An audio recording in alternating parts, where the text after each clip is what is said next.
Dadalawa na kami, Dok! Dalawa lang kami, dalawa. Biyernes.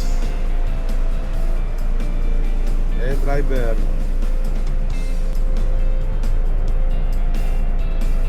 Another day, another vlog mga idol. Karamihan kasi dito sa may Saudi pagka-araw ng Biyernes walang pasok. Kung ikukumpara naman sa Pilipinas, araw ng Linggo sa atin yun. At syempre, isa na naman tayo sa naselect at nabigyan ng pasok ngayon mga idol. Kung isa kang OFW dati na tiga rito ka, baka nakikita mo na yung bilya mo ngayon mga idol. Dito pala ako sa may industrial, sa may new industrial Riyadh mga idol. Karamihan kasi sa nababasa akong comment ay tiga rito raw sila dati. Namimiss daw nila yung bilya nila dati dito mga idol. Kaya hanapin nyo na lang kung nandiyan ba. Swertihan na lang kung madadaanan natin yan. Kasi hindi rin ako pamilyar, isang baguan lang din ako mga idol. Yan yung pinakakanto pala na yan, Al Rashid Abitong yan mga idol, malaking kumpanya yan. May isang followers tayo na pinapasilip yan, o yan na idol, nakita nyo na. Bali papasok na pala kami yan, 5:30 na ng umaga mga idol. Kung magiging schedule natin ngayong araw ay 6 to 6. Siyempre dahil Biyernes naman, relax lang muna tayo ngayon. Mahaba man ang oras, sisipulan lang natin yan. Ganito talaga buhay ng OFW mga idol. Minsan nga yung kwarto mo nagiging mistulang pahinga mo na lang. Tipong pag-uwi mo matutulog ka lang, tapos paggising mo papasok ka na naman. Hindi mo na na-enjoy yung bawat gabi, pero okay lang. Yan ang pinunta natin dito ay pera. Diba? Mukha tayong pera. Siyempre, pamilyado na tayo. Kailangan natin yan para sa mga pamilya natin. Kailangan natin ng sipag at tiyaga mga idol para tayo masenso. Karamihan naman sa mga OFW, survivor lang eh. Katulad ko, survivor lang. Pag nakaipon ng konti, babanat ng bakasyon para makasama naman natin yung pamilya natin mga idol. Medyo malapit na pala kami sa may planta namin mga idol. Papasok na pala kami sa industrial, yung arko ng Modon. Konting tumbling na lang, nandun na kami. Paano? Trabaho na naman. Hanggang dito na lang yung video ko mga idol. Maraming salamat. Peace out.